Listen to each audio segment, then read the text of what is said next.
Почитувана колешке, вие мислам дека најмалце како владино, како парламентарно мнозинство, најмалце треба да зборувате за кандидати, за луѓе кои што се запишуваат и завршуваат, затоа што вие имате кандидати кои што прво положиле правосуден испит, па после завршиле факултет.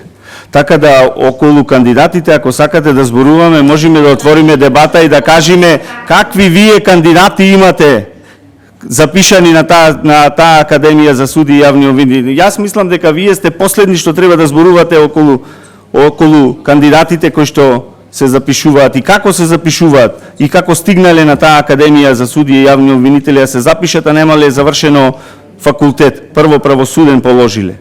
Така да ќе ве молам за тоа подобро да не зборувате, затоа што македонската јавност е запозната добро и добро знае какви кандидати вие нудите и со какви кандидати го наполнивте и судството и обвинителството во Република Македонија и зошто стигнавме на тие 4% доверба. Зборувавте дека претходно се рушело судството постепено и постепено, да, може би се рушело. Меѓутоа, во последните 6 години од кога сте вие на власт, судството се руши со динамит од ваша страна. Го разнесовте комплетно судството во Република Македонија, па не постои повеќе судство во Република Македонија, не постои обвинителство. Не постои човек во оваа држава кој што верува. За жал, морам да потенцирам, за жал, не постои човек кој верува во ова судство и во ова обвинителство. Ниту тие што се вклучени и што работат внатре во судовите не веруваат, затоа што знаат какви пресуди се носат, знаат какви обвинителни акти се носат, знаат кои луѓе се и со ова дополнително ќе се сруши овој систем. Изгледа само на вас не ви јасно затоа што немате слух за укажувањата кои што постојано ви ги кажуваат и американската амбасадорка, и холандскиот амбасадор кој што ви го цитирав, и евроамбасадорот Дейвид Гир, сите ви зборуваат. Не јас само ви го зборувам она тој што ви го кажува. Ако вие немате слух за овие луѓе, па за нас сигурно нема да имате слух да не слушате. И гледаме дека не слушате. Да сте слушале опозицијата, немаше да сме на комисија за европски прашања, ќе бевме на комисија за политички систем. Таму ќе имаше вклучени експерти и други луѓе кои што се заинтересирани за овој закон. Вие може да зборувате тука се и се што, меѓутоа свесни сте и знаете дека не е така. Стигнавме до 96% недоверба и вие ќе зборувате за судство и за обвинителство.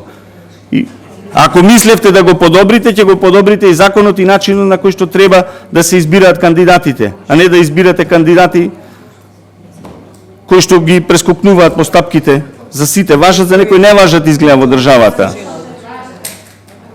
Така да, не се проблемите и никогаш не биле проблемите кочница или проблем во оваа држава. Проблем е немањето желба да се подобри таа ситуација, затоа што најверојатно во матно најдобро се пазарат одредени судски постапки. Затоа ви одговара да е ваков правосудниот, да е најдобар, да е ваков правосудниот систем како што го донесовте. ВМРО ДПМН кога беше на власт, довербата во судството беше многу поголема од овие мизерни 4% што ги имате сега. Мизерни 4% имате, вие ќе зборувате за владење на право и за судство и за академии на суди. Ви се молам не да зборувате, не да дофрлате од страна.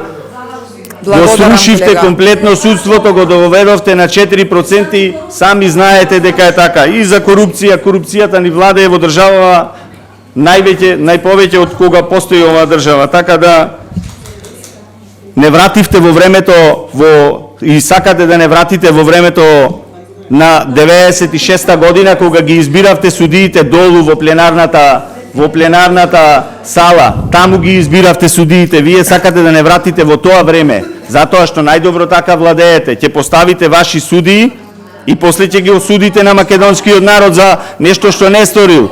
Така да не зборувате за судство. Вие сте последните што може да зборуваат во оваа држава за судство. Луѓето кои што во еден ден избраа 200 судии долу на пленарна седница да зборуваат за владење на право и за судство е недозволиво во оваа држава. Не да дофрлате џабе, знаете дека е така. Знаете дека на собрание ги одбиравте судиите заврши кои што времето. суди, еве се 20 години судат и го судат на овој македонски народ.